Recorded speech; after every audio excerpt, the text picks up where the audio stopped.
नमस्कार, हमारे बिहार में आपका स्वागत है। मैं राहुल ओझा आपके साथ। बिहार को 1582 नए दारोगा मिले हैं, जिसमें 596 महिला दारोगा शामिल हैं। राजगीर के बिहार पुलिस अकादमी में कोरोना काल के दौरान इनकी ट्रेनिंग पूरी हो चुकी थी। इसी को लेकर पासिंग आउट परेड का आयोजन किया गया था, जिसमें सूबे के मुखिया नीतीश कुमार भी शामिल हुए। पहली बार इतनी बड़ी संख्या में महिला पुलिस अधिकारी राज्य को मिली है। इस अवसर पर सीएम नीतीश ने संबोधित करते हुए कहा कि सभी पदाधिकारियों को बधाई दी और कहा कि देश के किसी राज्य के पुलिस बल में इतनी संख्या में महिलाएं नहीं है। सीएम ने सभी पुलिस पदाधिकारियों को गुरु मंत्र देते हुए कहा कि काम अच्छे से करने से लोगों का भरोसा बढ़ेगा। साथ ही मुख्यमंत्री ने कोरोना की तीसरी लहर से भी सचेत रहने की अपील करते हुए लोगों से कोरोना गाइडलाइन पालन करने की अपील की है।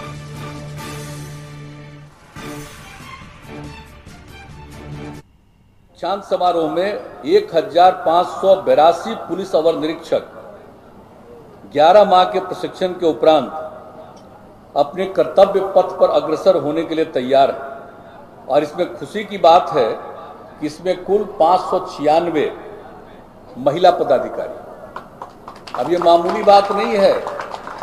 ये हम लोगों को जब से काम करने का मौका मिला है, तब से हमने महिलाओं के विकास के लिए शुरू किया।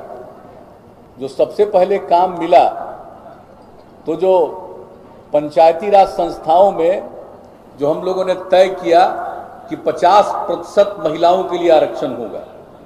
अब कितनी कम महिलाएं इलेक्ट होती थी, और अब जरा देख लीजिए 50%। वहां से इस काम को शुरू किया, और वहां से शुरू करने के बाद महिलाओं के विकास के लिए, लड़कियों के विकास के लिए जो काम किया गया, उनके पढ़ने के लिए, और जगह जगह पुलिस में भी तो पहले किया 35% का आरक्षण, और उसके बाद पूरे सरकारी सेवाओं में 35% का आरक्षण किया। हाजीपुर में पिछले 24 घंटे में 5 लोगों की मौत जुड़ावनपुर में हो गई है। 5 लोगों की संदिग्ध मौत से हड़कंप मचा है। डीएम और एसपी ने चकसिंगार का दौरा किया है। ग्रामीणों को शराब के सेवन से मौत का शक है। तो आपको बता दें कि ये जो पूरा मामला है, इसको लेकर के प्रशासनिक महकमे में हड़कंप मचा हुआ है, क्योंकि संदिग्ध परिस्थितियों में पिछले 24 घंटे के अंदर अब तक 5 लोगों की मौत हो चुकी है। जुड़ावनपुर में 5 लोगों की संदिग्ध मौत से हड़कंप मचा हुआ है। डीएम और एसपी ने चकसिंगार का दौरा किया है। ग्रामीणों को शराब के सेवन से मौत का शक है।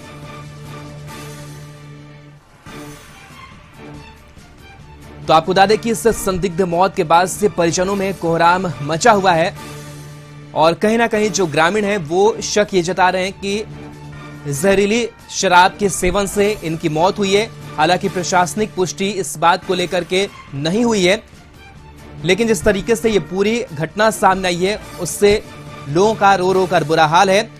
और साथ ही साथ प्रशासन में भी हड़कंप मचा हुआ है कि आखिर किस तरीके से इनकी मौत हुई है। तो तमाम मामलों की जो छानबीन है वो प्रशासन की तरफ से की जा रही है। अलग अलग बिंदुओं पर जांच की जा रही है। जो ग्रामीण बात कर रहे हैं उस पर भी छानबीन जारी है।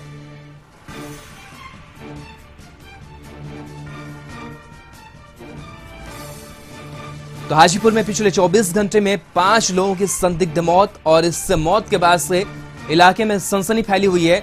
डीएम और एसपी ने चकसिंगार का दौरा किया है। ग्रामीणों की अगर बात करें तो ग्रामीणों का यह कहना है कि शराब के सेवन से शायद इन लोगों की मौत हुई है। हालांकि आधिकारिक पुष्टि किसी भी तरीके से नहीं हुई है कि शराब के सेवन से इनकी मौत हुई है। पुलिस पूरे मामले की छानबीन करने में जुटी हुई है।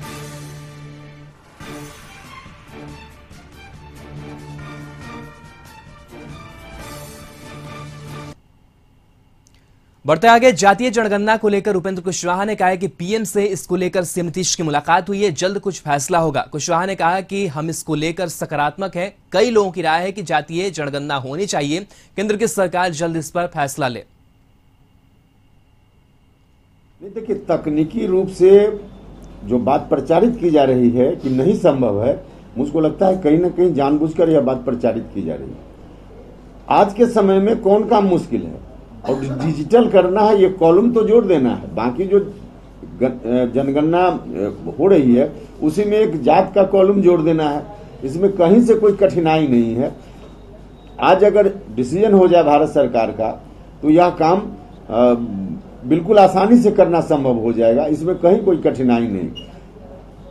और जहां तक भारतीय जनता पार्टी के अंदर का मामला है तो डिसीजन उनको लेना है, लेकिन यह विषय जनता का विषय है, देश का विषय है। जो भी तकनीकी सुधार की जरूरत है, सुधार करते हुए भारत सरकार को निर्णय लेना चाहिए जातीय जनगणना के लिए।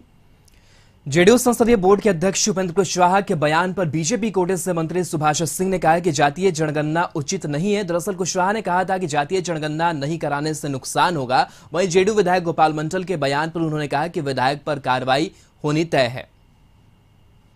तो आपको बता दें कि जातीय जनगणना को लेकर के बिहार की जो सियासत है वो गरमाई हुई नजर आ रही है। भले ही मुख्यमंत्री नीतीश कुमार की प्रधानमंत्री नरेंद्र मोदी से मुलाकात हो चुकी हो, नीतीश कुमार इस बात को बार बार कह रहे हैं कि सारी बातों को प्रधानमंत्री नरेंद्र मोदी ने सुना है, लेकिन बीजेपी के कई ऐसे जो नेता हैं वो जातीय जनगणना को लेकर के अपना अलग स्टैंड रख रहे हैं और उपेंद्र कुशवाहा भी लगातार जातीय जनगणना की वकालत कर रहे हैं और इसी को लेकर के जो बयान है वो भी सामने आया है और अलग अलग जो राय है वो बीजेपी के नेताओं की देखने को मिल रही है।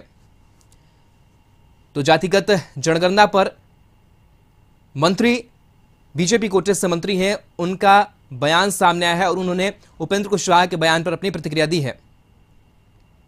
कहते हैं कि आर्थिक रूप से जो पिछड़ा है उसको मुख्य धारा में लाया जाए, उसकी गणना होनी चाहिए। उसमें जाति का नाम नहीं है, क्योंकि हर पार्टी तो कहती है कि जात पात मिटाना है, तो जात पात कैसे मिटेगा जब जातीय जनगणना का चिंता सब लोगों को सताते रहेगा। तो जात पात को तो बढ़ावा मिलेगा इससे।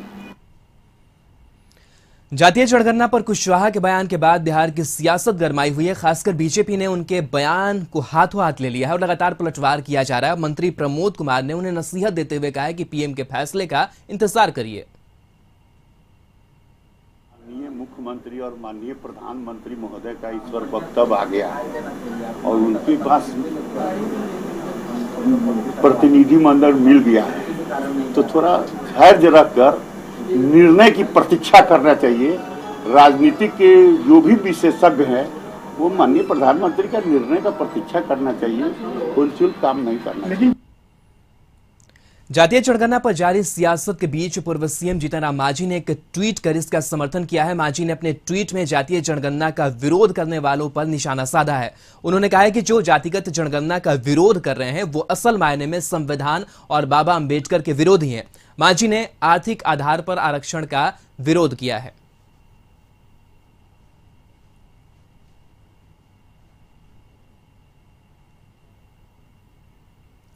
परिवहन मंत्री शीला मंडल ने ज्यादा किराया वसूलने वाले बस मालिकों को सख्त चेतावनी देते हुए कहा है कि ऐसी बसों की परमिट लाइसेंस रद्द कर दी जाएगी, साथ ही ऐसी गाड़ियों को भी जब्त कर लिया जाएगा। इसके लिए सभी जिला परिवहन अधिकारी को निर्देश दिया गया है। उन्होंने कहा है कि देश में बिहार एक पहला राज्य बना है जहां सड़क हादसे में हुई मौत पर परिजनों को 5 लाख का मुआवजा दिया जाता है। इसके लिए अधिसूचना जारी करने के साथ साथ अधिकारियों को निर्देश भी दे दिया गया है। कहा कि ज्यादा वसूली कर रहा था, तो आप जब लोग गलती करेगा तो सख्ती से कराए, उसको करना ही पड़ेगा।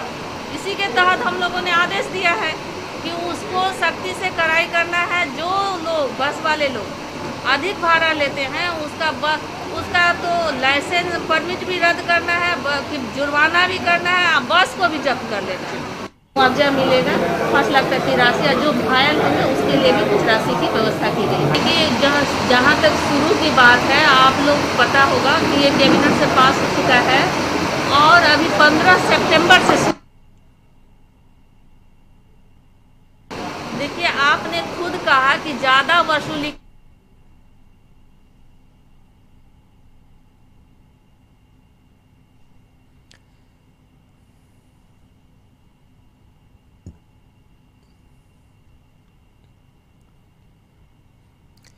पटना बीजेपी कार्यालय में सहयोग कार्यक्रम का आयोजन किया गया, जिसमें मंत्री प्रमोद कुमार, सुभाष सिंह और नरेंद्र प्रसाद ने लोगों की समस्याएं सुनी और अधिकारियों को दिशा निर्देश दिया।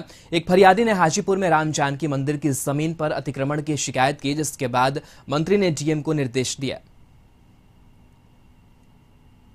याद आया है कि हाजीपुर शहर में राम जानकी मठ है जिसको अतिक्रमित कर लिया गया है, जिस पर कई आदेश है सीओ का, कलेक्टर का, लेकिन फिर भी ये नामचीन लोग इसको छोड़ नहीं रहे हैं।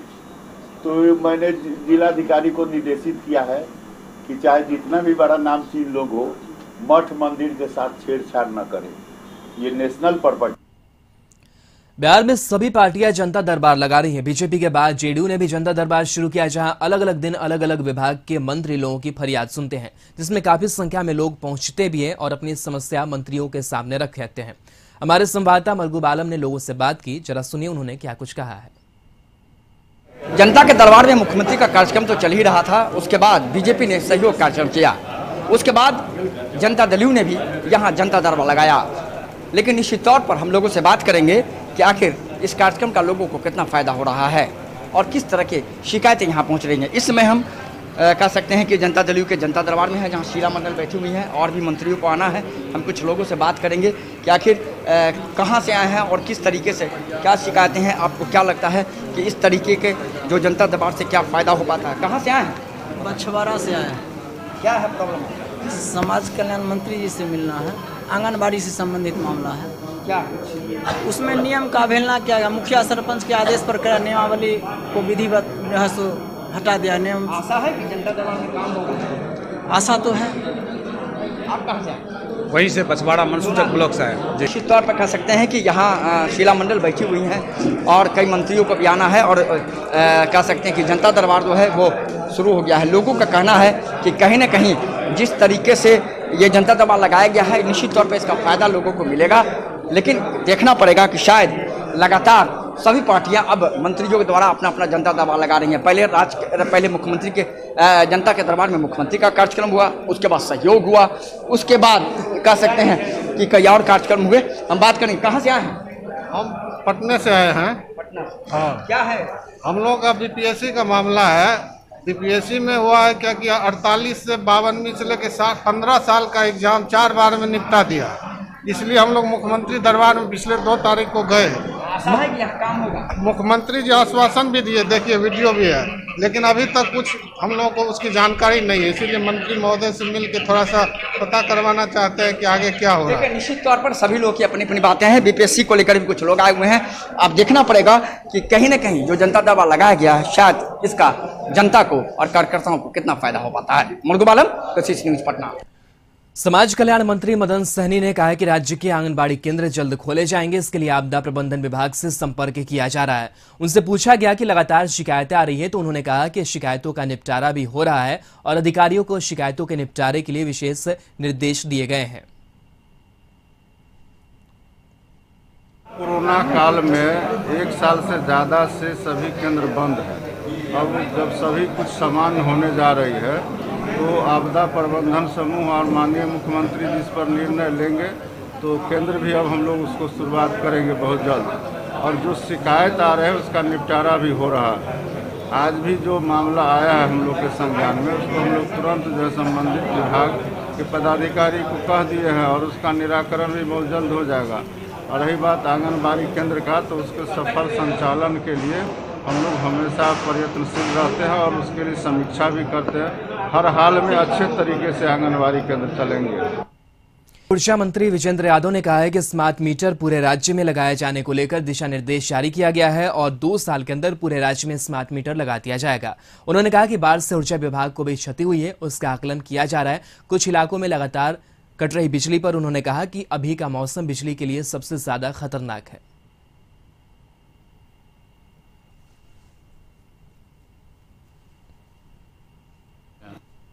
देखिए, 2 साल का टारगेट है हम लोगों का।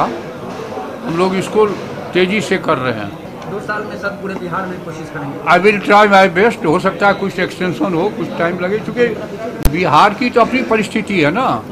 फ्लड इफेक्टेड एरिया भी है, प्रकृति मौसम पे भी कभी कभी निपटना पड़ता है, इसलिए मे भी पॉसिबल कि 1 आध साल और लग जाए। आंधी आ गई, वज्रपात हो गया, बारिश हो रही है, कहीं पेड़ गिर गया। पूरी दुनिया में ये जो बरसात का मौसम होता है, इसमें थोड़ा बहुत कटापुट होता है। फ्लड एरिया में क्या बिजली विभाग को भी नुकसान हुआ है?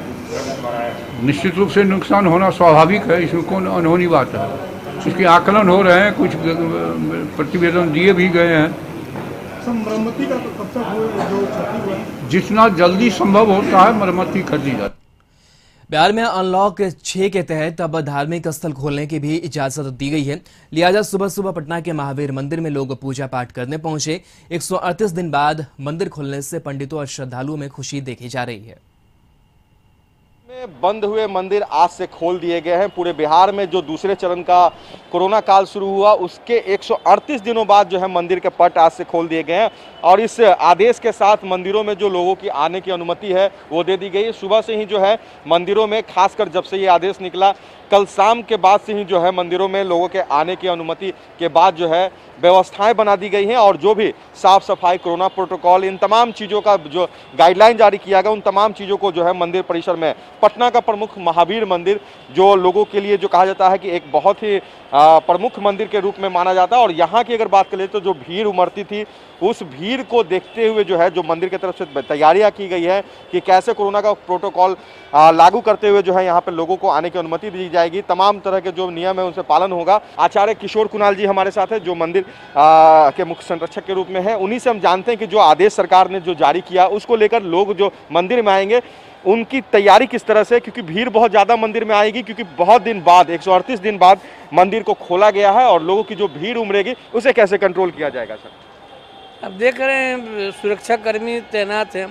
पटना पुलिस ने भी काफ़ी संख्या में सुरक्षा कर्मियों को भेजा है। हम लोगों के भी सुरक्षा कर्मी हैं और ये सब मार्कर बनाए गए हैं जहां लोग खड़े होकर के कोरोना के जो प्रोटोकॉल है उनका पालन करें। और भक्तों से ये अनुरोध है कि बैच में आएँ, बैच में मतलब एक साथ नहीं आएँ, धीरे धीरे आएँ और समय अलग अलग करके आएँ। कुछ लोग सुबह आए, कुछ लोग दोपहर में से कम भी रहती थी, कुछ लोग दोपहर में आए, कुछ लोग शाम में आए, कुछ लोग रात में आए।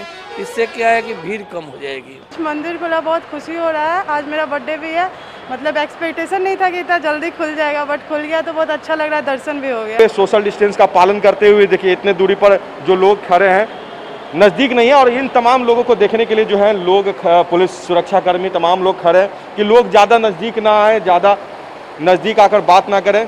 मंदिर के पुजारी भी जो है उन्होंने भी मास्क लगाया है और 4.5 महीने का जो दिन पूरा गुजरा है उस दिन के बाद जो है आज से मंदिर के द्वार खोल दिए गए हैं। सरकार ने आदेश जो जारी किया है 25 सितंबर तक जो है ये आदेश जारी है गए। 1 महीने तक इसे जो है सरकार फॉलो कराएगी और जिस तरह से सुधार होते जाएगा, कोरोना संक्रमण कम होते जा रहा है, मंदिरों को जो है उसी तरह से खोलने की अनुमति आगे भी बढ़ाई जा सकती है, मगर 1 महीने के लिए जो है ये सरकार ने इस तरह के नियम को पालन करने का आदेश जारी किया। इस समय कैमरा पर्सन सुनील के साथ मैं गौतम गौड़, कशिश न्यूज, पटना।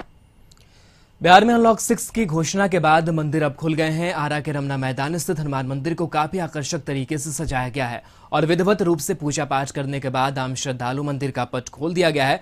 वहीं नवदुर्गा मंदिर में भी मां का पट खोलने के बाद श्रद्धालु भक्त पूजा करने पहुंचे।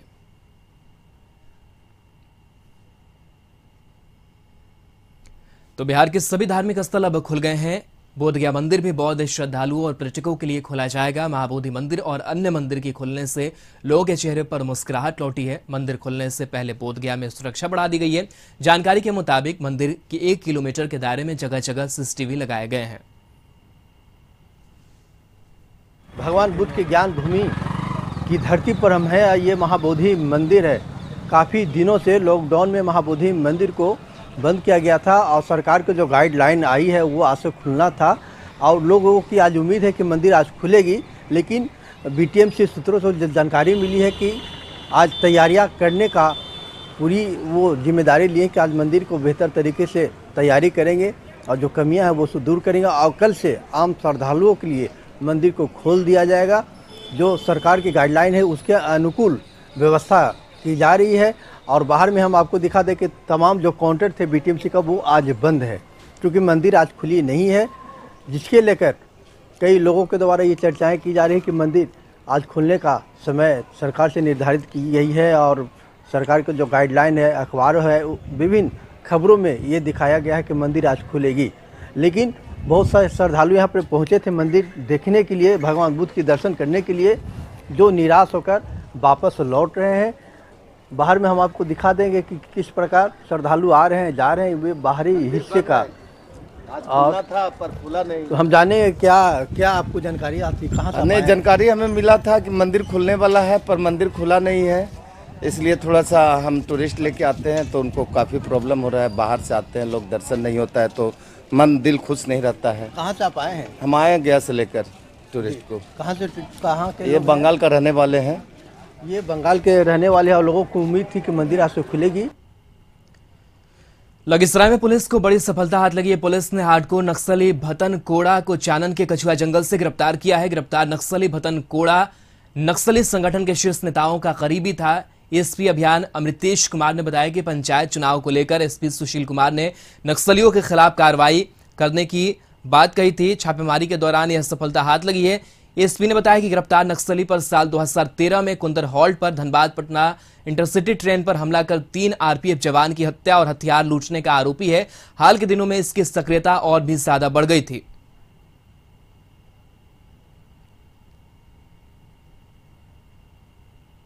में वांछित है और एक हार्डकोर नक्सली है, उसका प्रेजेंस है। एक टीम बनाई गई जिसमें जिला पुलिस और एसएसबी बन्नू बगीचा की टीम थी और हम लोगों ने छापामारी किया और जिसमें इसकी गिरफ्तारी हुई और गिरफ्तारी करके फिर इसको अग्रिम कार्रवाई के लिए हम लोग प्रस्तुत करेंगे। कहाँ पे गिरफ्तारी हुई? गिरफ्तारी कछुआ के जंगलों से हुई है।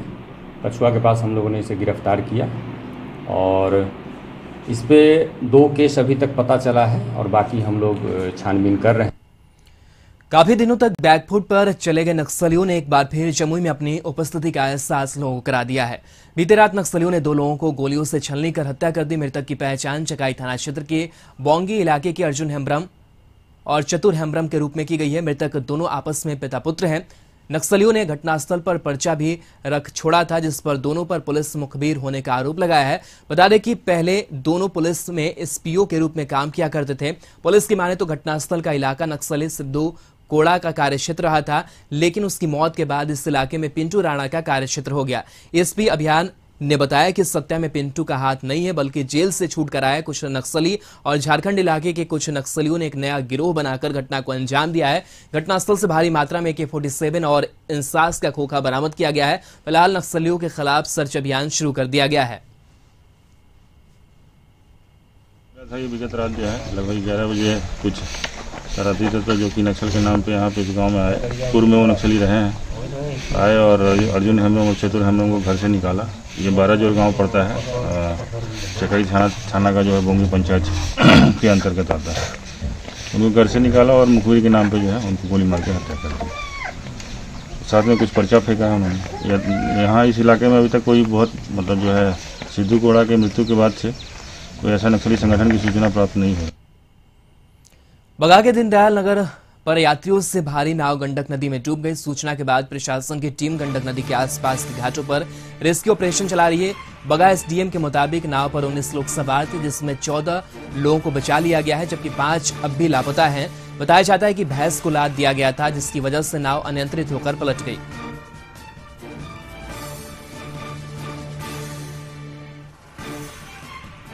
तो ये तस्वीर आपको दिखा रहे हैं जहां नाव पलटने के बाद से आसपास के ग्रामीण इकट्ठे नजर आ रहे हैं। 14 लोग सुरक्षित बचे हैं, वहीं कई लोग लापता बताए जा रहे हैं जिनकी तलाश की जा रही है।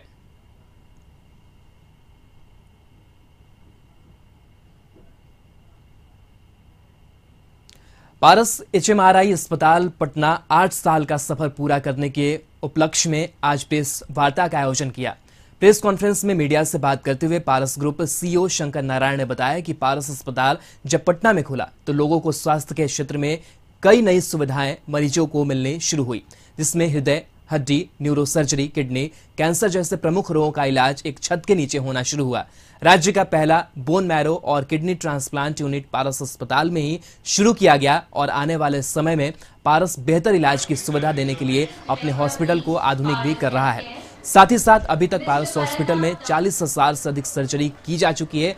कोरोना के तीसरे लहर को देखते हुए भी पारस हॉस्पिटल अपनी पूरी तैयारी लोगों को स्वास्थ्य सुविधा देने के लिए कर रखी है। हमारी कोशिश यही रहेगी कि हम यहाँ पे और से और सेवाएं उपलब्ध कराएं जो कि टर्शरी से क्वाटरनरी केयर की हो।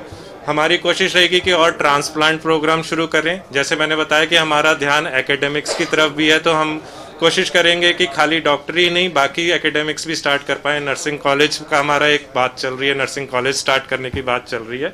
उसी तरह जैसे मैंने आपको बताया एक्मो की सेवाएं हम यहाँ लाने की कोशिश कर रहे हैं, एक्मो की सेवाएं लाएंगे ताकि हम जो चिकित्सा है उसको एक लेवल ऊपर ले जा सकें, जो आज हम दे रहे हैं उससे भी उसको ऊपर ले जा सकें। सॉरी, अगले 4 से 6 हफ्ते में तैयारी हो जानी चाहिए। ऐसा हॉस्पिटल है जहाँ पे बोन मैरो ट्रांसप्लांट होता है, इसको और कैसे बेहतर किया जाए और क्या कुछ और नए जो सर्जरी हो या